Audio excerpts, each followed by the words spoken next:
Olá pessoas, aqui é a Mari, sejam bem-vindas e bem-vindos ao meu canal. E hoje eu quero indicar um livro que eu acho que eu até já indiquei antes, mas eu não aprofundei o livro, então por isso mesmo que eu quero falar um pouco mais sobre ele, né, principalmente por causa da escritora. É muito mais por causa da escritora, não vou mentir. E aí, esse livro aqui, né, Frankenstein, de Mary Shelley, né. Esse livro todo mundo já deve ter ouvido falar, mesmo quem já não tenha lido já sabe mais ou menos como é, né, a história desse livro e tal. Mas eu queria falar também um pouco sobre o contexto, porque assim, ela escreveu, a publicação, né, foi em 1818, então foi século XIX, né, mas os pais, a mãe e o pai dela, são grandes intelectuais da época, né, do século XVIII para XIX, né. Por exemplo, ela é filha, a mãe dela é Mary Wollstonecraft, tá bom pra você? É uma das precursoras do feminismo de lá da Europa, né. Que fez a reivindicação das mulheres poderem estudar, né, dos direitos das mulheres e tal. E outros direitos também, direito da criança, né, direito dos animais, então ela falou sobre muitas coisas em vários textos que ela escreveu na sua época, né. E o pai dela é o William Golding, né, que é considerado um dos precursores também do anarquismo, né, o anarquismo que a gente conhece hoje, né. E aí, pensa comigo, a pessoa tem uma mãe e um pai desse, não é? Que massa! Mas assim, voltando, essa família me encanta, me encanta. E eles enfrentaram muitas coisas, assim, porque e cada um na sua época, né? Com seus problemas, vamos dizer assim, mas com problemas daquela sociedade, daquela época. E que muitas dessas coisas ainda não se resolveram, não é? Por exemplo, quando a Mary Shelley, esse Shelley, né, é do companheiro dela. Então, eu tô falando Mary Shelley porque foi assim que ela escreveu e colocou o nome dela no livro.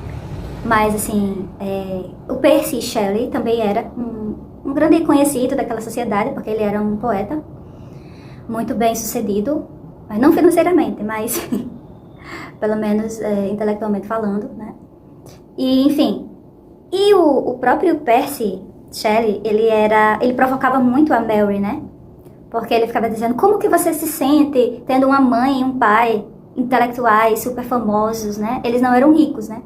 Eles eram grandes pensadores da época, mas tinham dificuldades financeiras, né? Então, a gente às vezes fala do nome de alguém assim que hoje é muito conhecido na sociedade, a gente acha que a pessoa era podre de rico, fazia parte da aristocracia e tudo mais, ou da monarquia. Não é o caso dessa família, né? Muitas dificuldades. Inclusive, quando a Mary nasceu, a Mary Wollstonecraft, ela falece já tempos depois, né? Então ela nem conhece a mãe dela, né? Infelizmente. Então é bem triste esse fato. E, enfim. Aí o pai dela vai criar ela sozinho, entendeu? E aí o que o pai dela faz, né? O William Golding, né? Que é considerado um dos primeiros anarquistas, do pensamento anarquista, né? De lá da Europa, né? Ele ficou com uma criança no colo, né? E pensou, como eu sou tão inteligente, conheço tantas coisas, mas eu não sei o que fazer com esse bebê, minha filha, né? Então, a partir daí, ele inclusive é um dos grandes incentivadores do pensamento do direito das mulheres também, né? E ele cria a sua filha, cuida de sua filha, dando a melhor educação, ensinando a ler, estudando junto com ela, enfim, né? Então, olha essa perspectiva desse homem dessa época, né? Porque tem gente que diz assim, ai, não vamos ser anacrônicos, porque o homem do século XVIII, o homem do século XIX, não pensava assim, ai, vamos passar pano para machistas. Não é o caso do pai da Mary Shelley, né? Ele é um homem dali mesmo. Ele nasce em meados do século XIX, né? Do século XVIII e morre no século XIX, né? Então, olha, veja bem, preste atenção. Existiam homens nessa época que não eram machos escrotos. Voltando para Mary Shelley. Você pode até ter uma crítica aqui e ali sobre o pensamento, mas eu estou falando da relação em mulheres, né? A relação de pai e filha. Um pai que fazia a filha estudar, que fazia a filha ter pensamento crítico, que fazia a filha escrever, ler, pensar sobre todas as outras coisas, né? Porque o que acontecia? Existia uma educação para a mulher e educação para o homem, completamente diferente. Os homens podiam estudar tudo e as mulheres não. Era um estudo limitado apenas para ser dona de casa, mãe e esposa de alguém. nada mais, né? Enfim, e aí este homem, o William Golding, né, que inclusive tinha pensamentos anarquistas, este homem, ele fez a diferença, né, na vida da Mary, que depois iria se tornar Shelley, né, se casando com o Percy Shelley, né, que era um poeta da época e que era um ateu também, né, e que tinha suas provocações na sociedade da época também muito eficientes, né, muito importantes. E ele usava seus poemas, né, a sua arte como um instrumento, ferramenta de provocação, né, para aquela sociedade e tudo mais. Então é isso. Agora, queria falar um pouquinho sobre... Porque, assim, esse livro, eu gostei dessa edição porque vem com a introdução que ela escreveu. Porque, assim, ó... É bem legal. As figuras que tem aqui. Ele foi escrito, né, em 1818, beleza?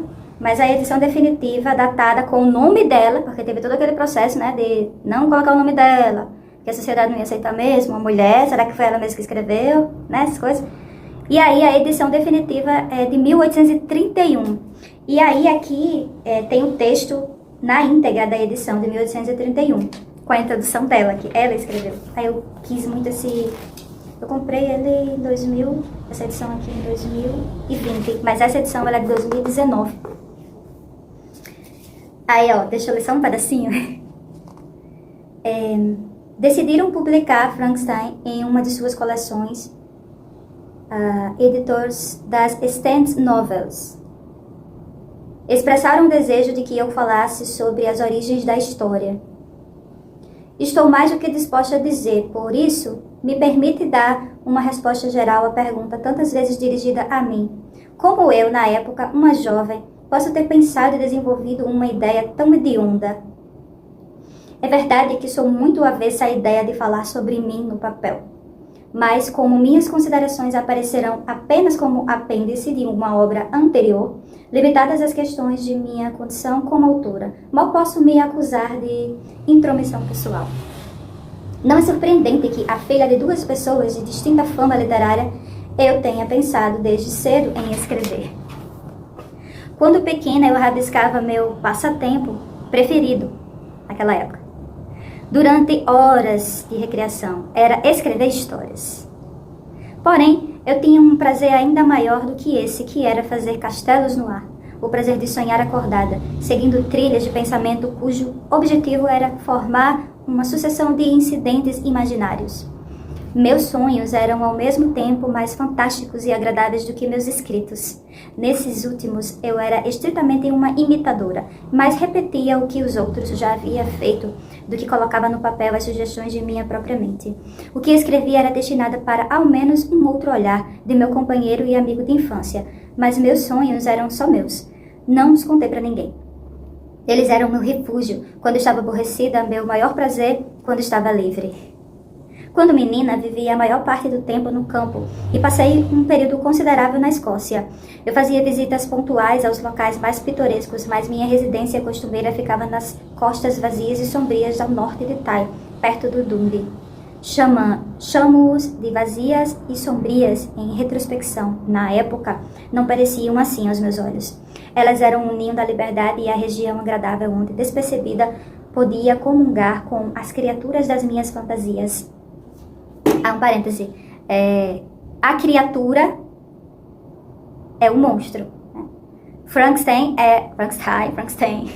é o doutor que cria essa criatura de pedaços de corpos mortos, lembra? Tô falando isso para quem não leu ainda, né? Não conhece o livro, que é considerado o primeiro livro de ficção científica do planeta, só para lembrar. Eu escrevia naqueles tempos, mas em um estilo ordinário. Eu escrevia sobre as árvores no terreno de nossa casa, ou nas encostas ermas das montanhas vizinhas. E foi lá que minhas verdadeiras composições, os voos arejados de minha imaginação, nasceram e foram nutridas. Não me tornei a heroína dos meus contos. A vida parecia banal do meu ponto de vista. Eu não conseguia imaginar mais problemas românticos ou eventos maravilhosos estariam em meu destino. No entanto, isso aqui é muito bom, eu não conseguia imaginar quais problemas românticos ou eventos maravilhosos estariam em meu destino. No entanto, eu não estava confinada à minha própria identidade e podia passar horas com criações muito mais interessantes para mim naquela idade do que minhas próprias sensações. Depois disso, minha vida se tornou muito mais movimentada e a realidade ocupou o lugar da ficção. Meu marido, no entanto, mostrou-se ansioso desde o começo para que eu me provasse digna da minha linhagem e me inscrevesse nas páginas da fama. Aquilo que eu falei, né? Que o Percy Shelley ficava só provocando ela. E aí, quando é que você vai escrever alguma coisa? Olha aí, olha quem era seu pai, olha quem era sua mãe, né? Ele sempre me incitava a perseguir uma reputação literária com a qual eu ainda me importava, embora desde então eu tenha me tornado infinitamente alheia a ela. Na época, ele desejava que eu escrevesse, não tanto com a ideia do que eu produzisse algo digno de atenção, mas pela possibilidade de ele mesmo julgar até que ponto eu apresentava a promessa de resultados melhores no futuro. Ainda assim, não fiz nada. As viagens e os cuidados com minha família me ocupavam o tempo. E estudar, tanto em termos de leitura como no aprimoramento de ideias ante a comunicação com sua mente, muito mais cultivada era toda a atividade literária a qual dedicava minha atenção. No verão de 1816, visitamos a Suíça e nos tornamos vizinhos de Lord Byron. A princípio, passávamos horas agradáveis no lago e perambulando pela costa, e Lord Byron, que estava escrevendo o terceiro canto de A Peregrinação de Charles Harold, foi o único entre nós que colocou seus pensamentos no papel. Estes, sucessivamente exibidos a nós e vestidos com toda a luz e a harmonia da poesia, pareciam exprimir a divindade das glórias do céu e da terra, cujas influências partilhamos com ele. Mas aquele se provou um verão úmido e pouco generoso. As chuvas incessantes com frequências nos confinavam em casa por dias. Alguns tomos sobre histórias e fantasmas traduzidas do alemão para o francês caíram em nossas mãos. Havia a história do amante inconstante, que, ao pensar que abraçava a noiva, a quem prometera seus votos, se viu nos braços do pálido fantasma da moça que tinha abandonado. Tem muitas pessoas, muitos críticos literários que acreditam que esse livro tem um pouco de autobiografia da Mary Shelley, tá? Porque tem a questão do abandono, né, que ela teve em relação à mãe, não por querer, porque ela falece, né? Foi criada só pelo pai, né? O pai criou ela sozinha, então tem toda uma questão do relacionamento meio tóxico que ela teve com o Percy, né? Percy, sei lá se fala assim. Mas enfim, só para dizer que é muito interessante ler essa introdução que ela faz, a segunda edição, né, da publicação, quando ela assume que o nome dela, não é? Que foi ela que escreveu, né? E aí tem todo um alvoroço daquela época, óbvio que teria, né? Enfim, e aí ela escreve esse livro, não é? Mostrando um homem criando um outro homem, não é? Uma espécie de tentativa de Deus, né, de ser Deus, né? Que é o doutor, que ele era o criador dessa criatura, né? Estilo Deus, né? O criador da criatura humana.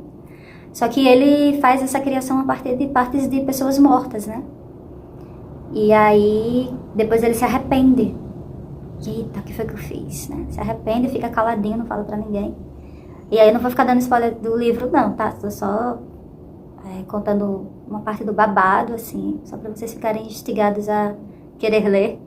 E também não vou ler a parte toda da introdução dela, né? Vou parar por aqui, que o vídeo já ficou 16 minutos, não é mesmo? E é isso. Eu só queria dizer que essa é um dos livros, né, mais interessantes que o século XIX proporciona, né, para a literatura humana, cheio de códigos de sua época, né? Ela também tem críticos literários que fazem uma conexão com a questão da abolição da escravidão, né? Porque nessa época ainda tinha alguns países da Europa, ainda tinha muitas colônias espalhadas, né, pelas Américas e África, né? Então, ela também era uma pessoa preocupada com essa questão, era contra, né, a escravidão. Inclusive, tem um fato de que ela não comia açúcar, porque ela sabia que o açúcar vinha de países com pessoas escravizadas, não é? Ela não comia açúcar, ela não comia animal, né? Ela era o que a gente chama hoje de vegetariana, né? Ela e o companheiro dela, né? O Percy Shelley. Então, enfim, eram pessoas preocupadas com a sociedade, com a questão humana de sua época, né? E que a gente pode trazer para essa época agora, porque tem pessoas na nossa época que não pensam sobre isso, né? Não refletem sobre isso, então, o que é muito esquisito, né? Enfim. Queria só passar para fazer essa provocação mesmo. Nem sei se verão este vídeo, mas vou fazer assim mesmo, não é? Quem quiser que veja, quem não quiser que não. Quem puder, veja, ou ouça, ou veja e ouça. Ou só ouça para quem não puder ver, quem não conseguir. Enfim. Existem pessoas que realmente não podem ver, né, gente?